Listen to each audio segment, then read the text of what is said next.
Hi everyone, I'm Andrew Major, clinical hypnotherapist and psychotherapist, and today we're going to be talking about high functioning anxiety, how to recognize it and the internal struggle it creates.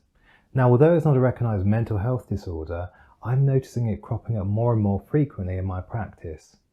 Because the problem is, with this type of anxiety, it propels you forward rather than leaving you frozen in fear. But how do you recognize the warning signs?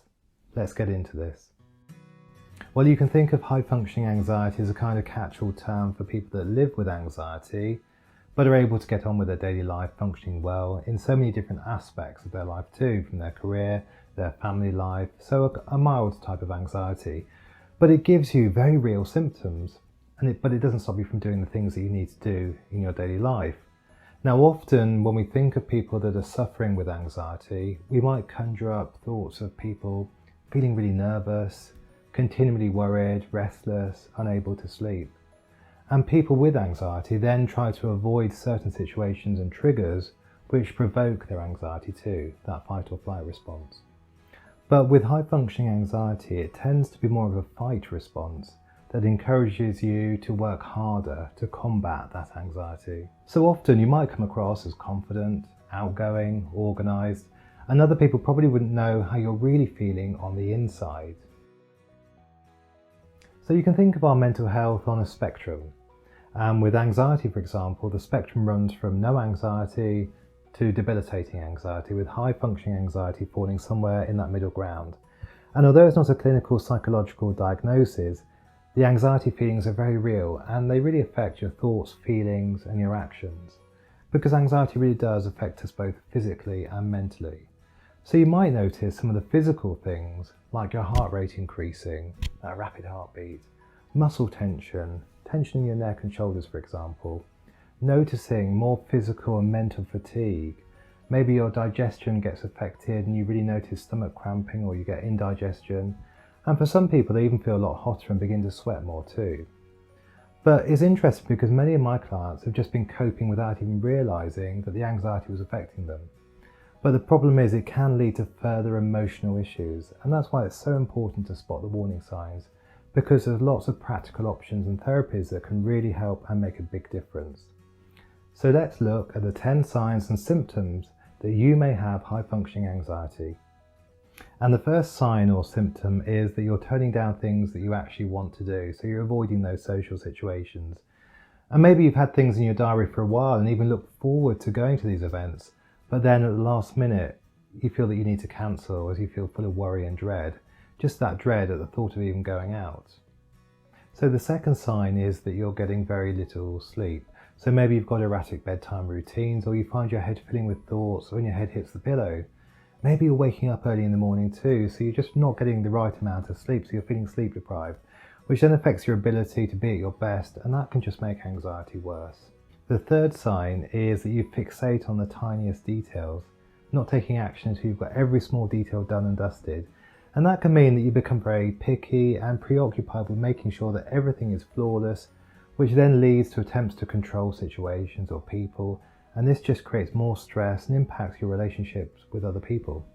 And if you like videos like this, please like and subscribe, it really helps. And the fourth sign is fear of failure. So being afraid to fail often really does get in the way of you starting something new, because you can place so much weight on the ambition or the goal and therefore feel really disappointed by anything less than perfection.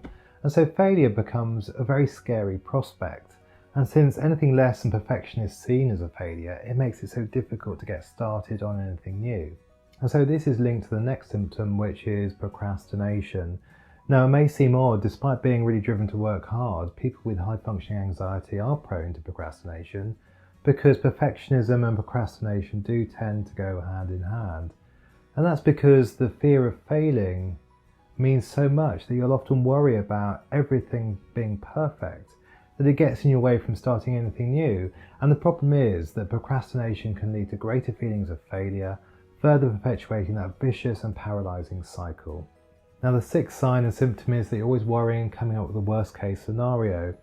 Now, your mind's always constantly busy because you're always overthinking every small detail and imagining the worst case scenario.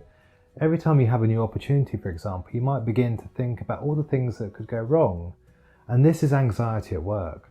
encouraging you to fear all the worst things to keep you safe, to avoid that danger. The problem is that it means that your caution might come across as pessimistic at times, and it encourages you to do more of the same, so it continues to feed those anxious thoughts. The next sign is all about people pleasing. Now, are you afraid of driving people away, or do you worry about being a bad friend or letting other people down? Maybe you're working really hard to make sure other people are happy at the cost of your own well-being. Maybe not feeling good enough until you've gained everybody's approval. The problem is this means that you've got less awareness of your own needs, and even feeling that you have little purpose if you're not helping other people too. And this leads to sign number 8. It's really hard for you to say no. You might worry that telling somebody no or turning down a request for help will make them think that you don't care about them. So agreeing to do what they want might seem like a safer option, even if you don't actually have the time or the inclination to help. And then you worry about the lack of time and the pressures to do what you promised to do. So you agree to do something even when you prefer not to. And the problem is that you continue to put other people's needs before your own, and that can really lead to people taking advantage of you too. Symptom number 9, you're busy distracting yourself all the time. Because you're often feeling tense when you're not busy, you really get into the habit of keeping yourself busy as a distraction from your worries and your negative thoughts. Not by doing anything really productive, but quite happily doing anything unnecessary, maybe even cleaning the oven with a toothbrush. Because the thing is, you don't mind doing anything as long as it's a distraction from your thoughts and your worries. Sign number 10, you find yourself comparing yourself to other people.